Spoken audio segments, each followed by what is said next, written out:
Okay, so road trip. Woo! Man. All right. We are here. That was fun.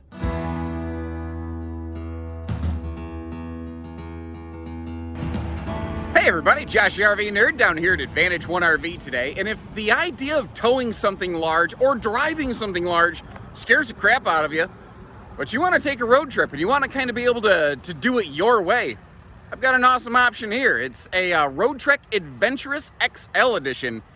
And this is one of those things, I say, it wasn't built, it wasn't assembled.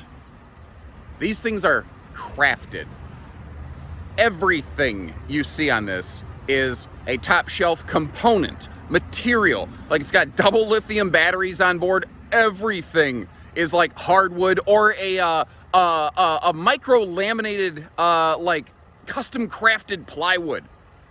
It's gorgeous. We got about 49,000 miles on it, so it's had some rounds. But looking through it, man, you'd never know. The folks that own this really knew how to take care of something. And before we get too far along, I want to just offer a quick disclaimer. This is a very high-level product that requires some very specific training. I know enough to get myself in trouble. I will not claim to be an expert on this. If there's something I miss, or if I get wrong, if you're familiar with this, please leave me a comment. Help everybody out here. Help me out. That would just be an awesome favor I would love to ask of you. But overall, I think I've got the general gist of this thing. I've pushed the buttons, bells, and whistles enough. And actually what surprised me is, despite how really glitzy it is, it's very simple to operate, which it's really not as intimidating as I thought it was going to be when I approached it. And as has come to be tradition, I guess, on one of my videos with a motorhome.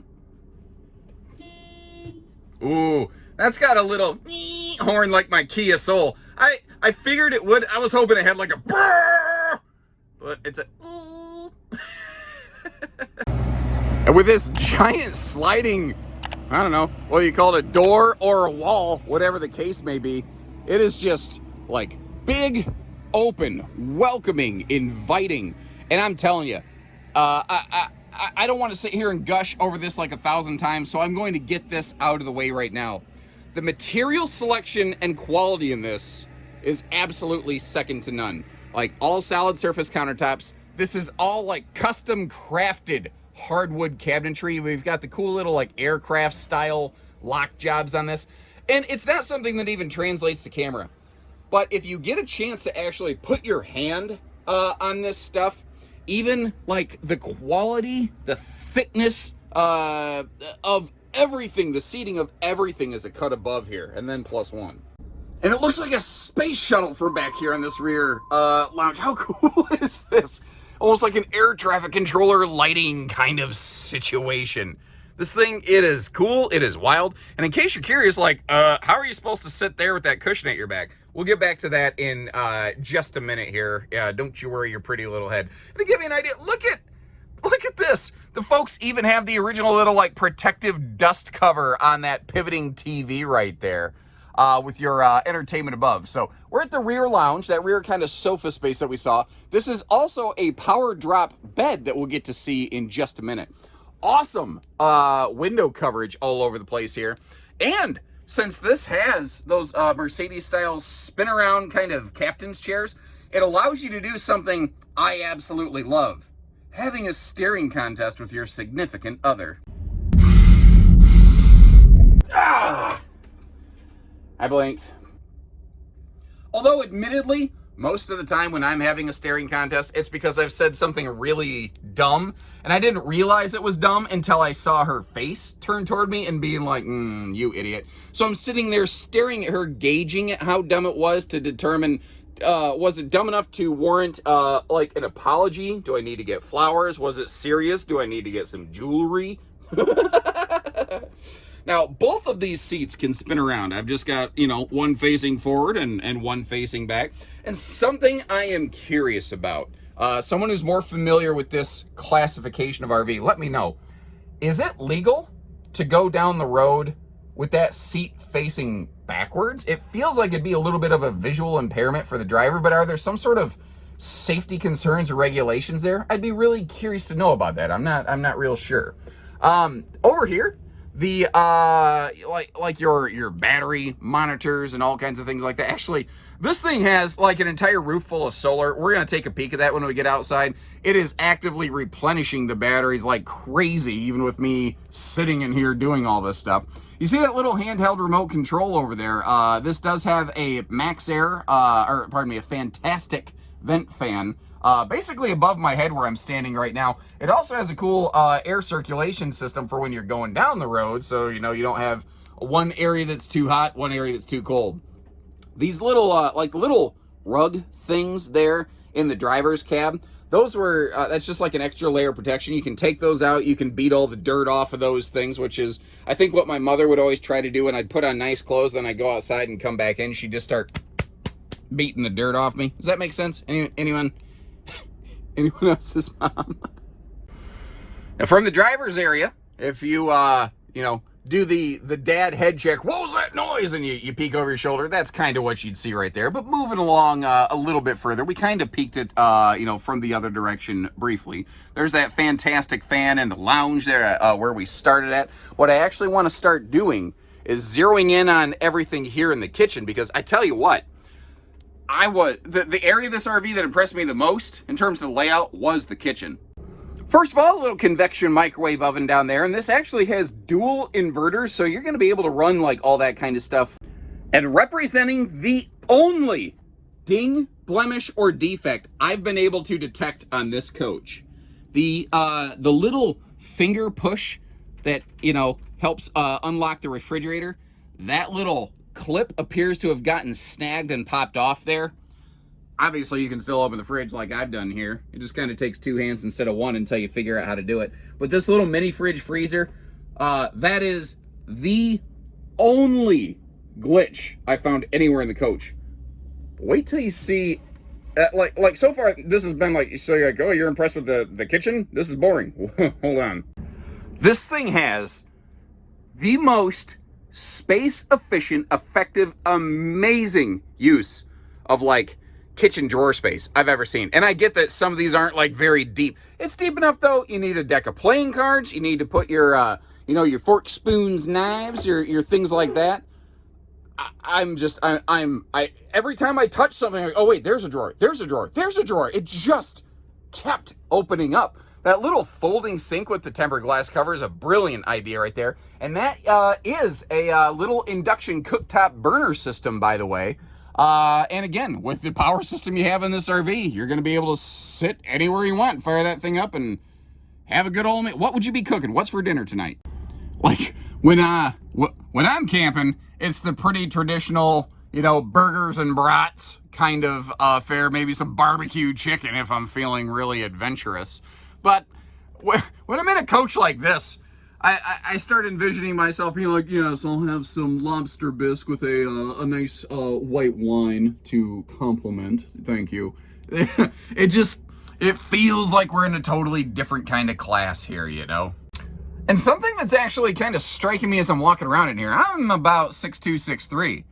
And if I stood straight up, my head might bump the hump on that air conditioner right there. But I haven't really felt like I'm packed into this thing like a can of sardines. And I swear, I am still such a child to this day.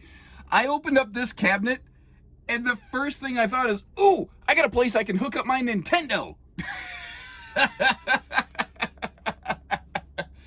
There's no way I would spend my entire camping weekend just playing Nintendo. But maybe on the way, wife and I could take some turns driving and I could get a couple laps of Mario Kart in. I don't know. By the way, you challenge me to Mario Kart and I will destroy you. Oh, that lounge in the back. I almost forgot about this. You see those double posts right there? That can also, of course, convert into a dinette space.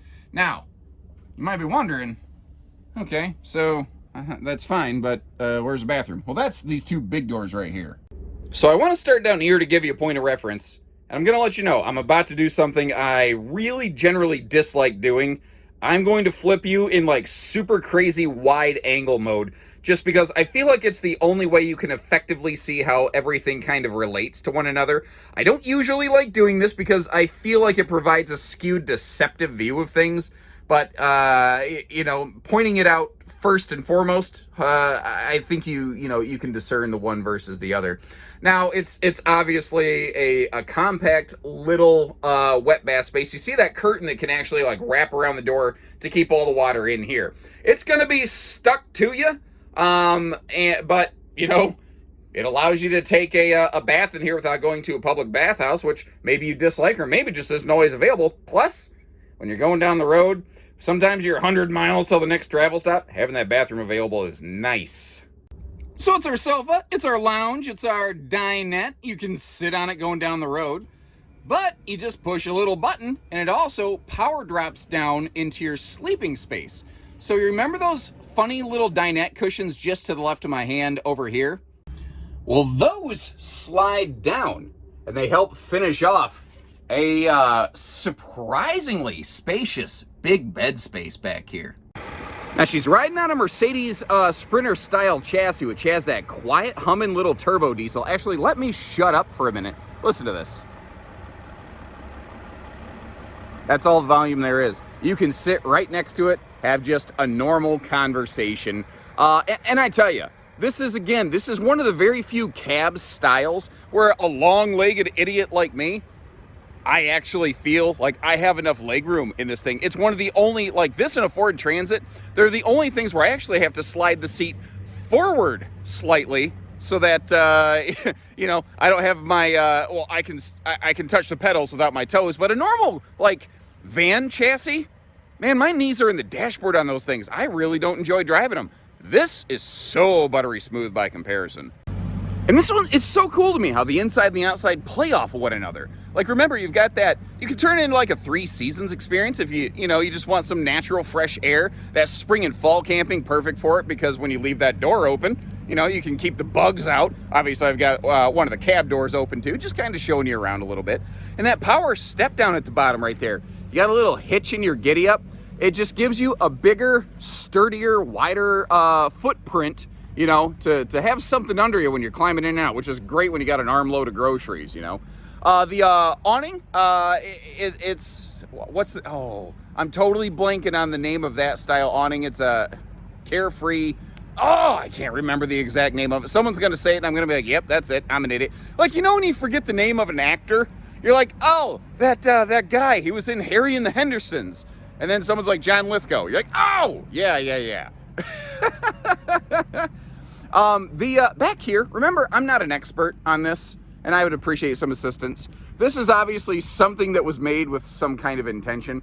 What is this curved thing with these straps? Like, it almost looks like something you put propane bottles on, but that's obviously not the case. I don't know. I'm kind of wondering what that is. I didn't talk about this inside, by the way. But a handy little spare tire here, and and seatbelt. That's the thing I meant to say. I was looking at the spare tire, so I said spare tire. I'm telling you guys, there's a lot going on behind the scenes here. Not a whole lot going on between my ears here. Hey. In case you're wondering, these are the inverters. There's 2 in this thing. As we whip our way around the back here, I'm going to close those doors just so you can have kind of a cleaned up view of her. Also makes it a little bit easier to see that camera mount up top. And I love, it looks funny how it sticks up. Man, it works. I took this thing for a very short test drive, well, like an actual one, and backed it around a little bit. And it's like you have perfect visibility behind you. It just, I don't know, it worked really, really well for me. Now, going down the road, really, it just looks kind of like a party bus. Like, it almost looks like the kind of thing where, you'd see somebody put like a sticker graphic decals on the outside of it and be, I don't know, like cruise in style or, I don't know, some little mobile executive rolling suite kind of thing. Now, in case you're curious, if you look up top here, the entire roof of this thing is solar. That's what's going to help keep those lithium batteries charged up. Now, don't get me wrong, you go whole hog on this thing, and yeah, I'm sure that you could deplete those batteries, but I think you're going to have to really struggle. I think if where this is really, really awesome is if you make just like a little brief stayover in a parking lot somewhere overnight. You want to get those nice conveniences. You want to fire up that induction cooktop, make yourself a bite to eat before you set back out on tomorrow's adventure. I think that's man, for a mobile lifestyle, I just don't know what is better for a mobile lifestyle than something like this. So what do you think about that? You can drive it just like a van. You can park it in pretty much any parking space. You don't have to go way out of your way to try to manage this thing. You just pull up, hit the awning button if you want, throw the screen on that door if you want, and man, you're camping. You could be parking lot fabulous. You could pull into a high-end RV resort and turn a lot of heads with this thing. Actually, I think that's the only problem with it. You drive something like this around, everybody's going to want to see, man, what's in there? Because it's just not the kind of thing that every person gets to see every day. I feel myself very fortunate that I got a chance to go through it. If you get a chance, come visit us here at Advantage One. And short of that, if there's anything, like I said, I got wrong, something else we can answer for you, I leave a link in the video description where you can check the pricing and availability. I'll straight tell you, these things are not the least expensive little weekend adventure. This is something that you purchase with the idea that you're going to use it a lot, spend a lot of time in it. You're getting the high-end quality and just the convenience of that smaller, easy driving, easy to manage size and that awesome Mercedes chassis. Anything else we can do for you, you let us know. Financing, you need it delivered, got a trade, we do all that stuff. So take care, stay safe, have fun, and have an A1 day, everyone.